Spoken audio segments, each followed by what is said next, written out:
So hello, welcome to this edition of Business Spotlight. I'm here with Duncan Titmarsh from Inconic Bricks. So a very warm welcome, Duncan. Hi, thank you for inviting me. Oh, it's great. I'm really looking forward to hearing more about your journey. And I know it's an interesting journey so far as well, and also what you're doing now with Inconic Bricks as well. And perhaps, Duncan, let's start there. Tell me a little bit more about yourself and about Inconic Bricks and how long you've been in business for. Well, Inconic Bricks is a new business venture. I think I set it up at some point last year. I started Bright Bricks, was my first business back in 2008, which was building models basically from Lego bricks. And I got a business partner on board, and we developed that into a big business, which we sold in 2018. And we grew Bright Bricks, basically started in my garden shed. And we ended up, when we sold it, we had 3 business units in Borden, and we employed, I think it's about 60 people in the end. Wow, amazing. We had a sales team, we had a build team, we had events team. It grew actually from nothing into that, which was really good for us as a business. So we sold back in 2018. We worked with the new business. I worked with them for about a year and a bit as part of a contract. And then obviously COVID hit in 2020, which then everything shut down and a lot of businesses went through it. So I left, and then I went to do a completely different job for a while. I helped a friend who's a business owner. He rented refrigerated vans, lorries out. So I went to help him in his business for about a year, and then felt that I missed the bricks. So I went back to Brick Life, who bought us for a little while. Just didn't really fit there anymore. So I thought, well, let's start all over again. So I've got a new business partner who we employed under Bright Bricks. He wanted to do own thing as well. So really, we are just in the efforts of a brand new business, and we're just starting. We have a few little projects on board, but it's just finding the right market now for our products. So we build out of all brands of brick now, not just Lego bricks. So we just take all brands, because while I was on Bright Bricks, I was certified by Lego for 8 years, so we could get their bricks in bulk. Not certified anymore because I left that when we sold the business. So we can't get bulk Lego bricks. We get some, but sometimes not the numbers you require to build big sculptures out of brick. So now we use unbranded and other brands. We do use Lego when we get hold of it, but we are just it's really about the brick and the build system. I mean, Lego are obviously the biggest player in the market and whatever else, but it's about the brick system. Everybody understands how bricks go together, from your kids' toys, fire stations, police stations. So everybody understands how the bricks connect. We just do it bigger and hopefully eye-catching models that people, wow, look at that. And that's enjoyment about what we do. And we do trade shows. So a business wants something on their stand. It works really well because people come along, what you're building. It's good to build live on a trade show. I've done that a few times before. So other businesses use us to draw the crowd, and once the crowd's in, then they can talk about their product. But we're building something of their product. We're just at the moment building some antibodies, some generic shape which is an antibody for a client, and they're going 3 of them around the world because it's a draw. Everybody sees a brick, they go like, what's this? And then you can talk about the actual product that they're trying to market or sell or deliver. But ours is just the attraction because it's fun. Everybody knows what we're building with. Little plastic. Are they normal bricks? Yeah, they're normal size bricks, but we just take it to another level. That's incredible. And I think I read somewhere about, have you got like a world record or something for one of the biggest constructs that you've made? Yes. When we were at Bright Bricks back in 2016, Land Rover were launching their new Discovery vehicle. And so we built our bridge all in white for them to do their launch with. But the tower was 15 meters tall, and the whole bridge was about 40 meters long. And they drove 2 Land Rovers over it. What, real Land Rovers? Yeah. So it had a metal frame. It was in a field. They had a metal frame, but we put 5.8 and a bit million bricks into this model, all white. Okay, well that gives us a real sense, doesn't it, of what you guys can do. That took 6 months to build beforehand, and then 2 weeks on site to actually install it. So yeah, but it was fun. Headache, pull your hair out at times. I mean, yeah, but still good fun. And again, it's the attraction. People understand the brick, and it's there. And I enjoy it. When I was away for the year, I kind of missed it. Even though you got to a level in the business where I didn't do much building because I had to manage people, manage the business. That's what happens when you start a small business. It grows, you move away less of what you started. So now I'm thinking, oh, I want to build again. I want to do some builds. So hopefully under Inconic new bit, I still want to go back to do some building as well. What I had before was good, but I lost a bit of the build and the creativity. Right. So in this new business, I want to change that round a bit. So I've learned from the first one, okay, I want to do a bit more creative myself because that's how I started. And yeah, under Bright Bricks, I lost it a bit, but that's just circumstance. What I let happen. It was I ran the business. It's my own fault. But now you just feel that, oh, hang on, I'm missing putting little bricks together to create something that's different. Yeah. So within what you're now setting up with Inconic Bricks, then Duncan, what are you doing to make that business stand out and differentiate, particularly if you've got competitors that you've helped build in the past as well? Yeah, we're still competitors out there. I think for me, it's because we don't have, before we had the Lego kind of name and backing, that was really helpful to start off. But I think it's really, for me, doing maybe more bespoke events or attractions. So we build a complete tour and we set it ourselves, nice lighting. And it's really for families, A, to interact with, and B, to be inspired, because you're still trying to inspire the builders of the future. The young kids who go in, all right, they can't build what we do because of the number of bricks, but they can be inspired to go back home and create something. Yeah. It doesn't really matter what, it doesn't matter how many bricks they've got, but it inspires them. And again, it's also coming off the computer and just using your hands to build something, which I think these days is still important. Computers you need, and they never go away. So it's not like they're evil or the devil, but it's just still with kids going back, box of bricks, let's just build something. Because it's easy to click together, pull apart. Yeah. And we still inspire families and kids to do that. And that's probably more of the aim is more about, right, how do we inspire children to build, to interact with bricks, to show their creativity in a different way. Yeah. Because I think that all the creativity all helps whatever business you're in. You've got to be creative. You've got to be slightly different. So you've got to be able to do that or learn that. And part of the way is young, I did it as a kid, had Lego and built what I wanted and then pulled it apart and built something else. And I think that's what I'm trying to achieve, is aim at that sort of market where you are creating ideas and getting people to be creative themselves. Brilliant. And so you've mentioned quite a number of things there, both about, because my next two questions are, which I'll mention together, and then we'll kind of unpick them together a little bit. But one's about what's your journey been like so far, and that's maybe better reflecting back on the previous business, and then the future plans for, I guess, Inconic. So I know I've landed you with two questions in one go, but perhaps just so intrigued about that 60 people business that you built up, and that you went on. I think, starting Bright Bricks was a bit of a risk. I was a Lego fan, an adult Lego fan. And at the time, this is going back to 2008, even before then, adults building with Lego was not a thing. Now, obviously now it's more fashionable. Adults do it. There's sets marketed at the adult market now.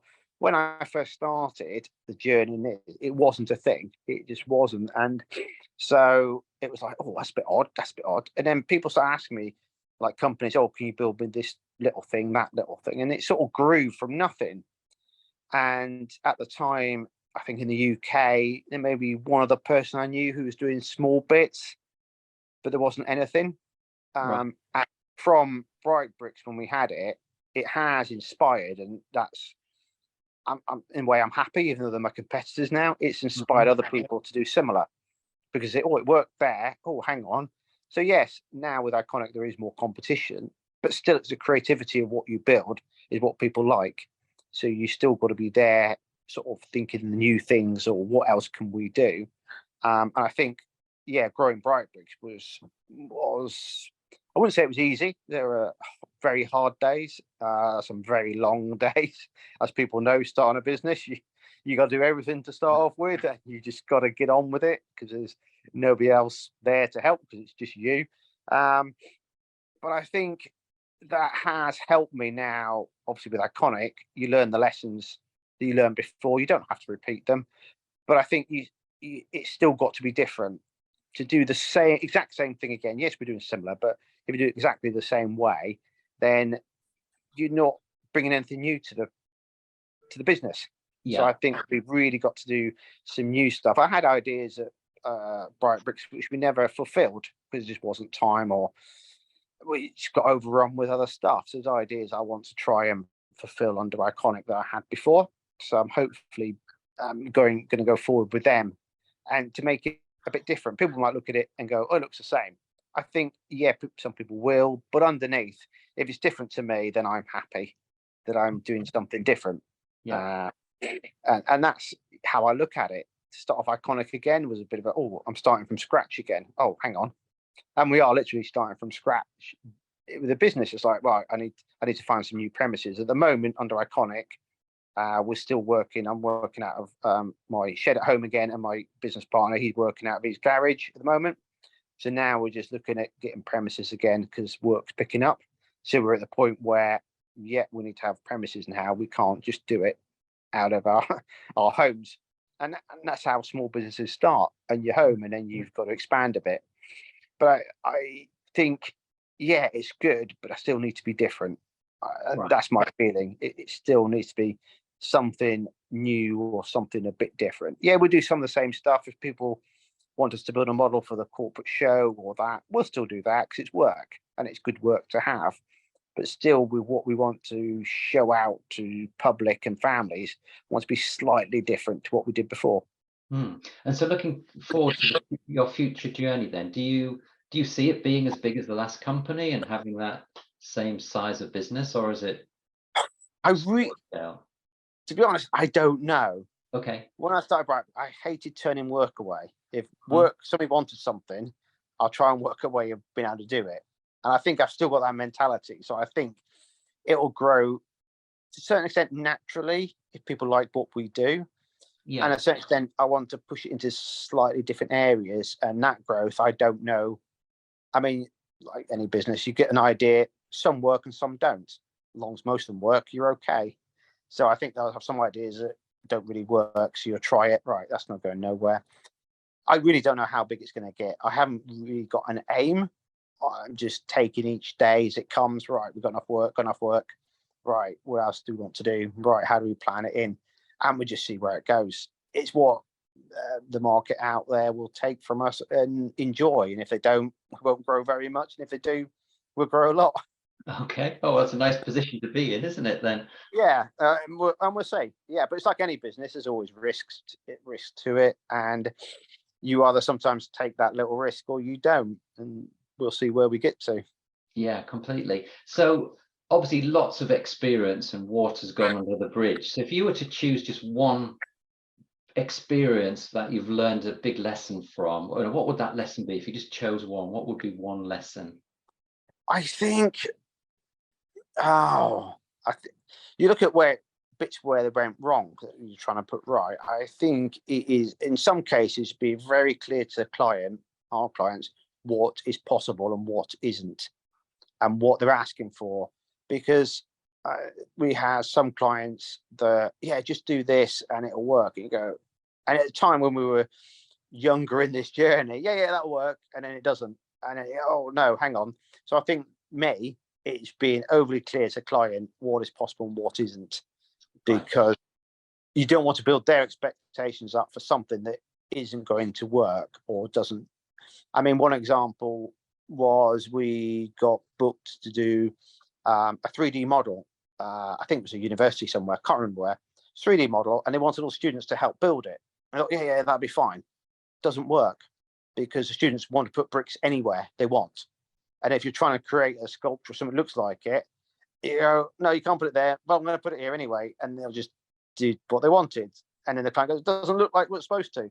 Well, no, because it doesn't work, because they're going to put it anywhere. So what we had to do in the end was basically take it apart and rebuild it. So it did.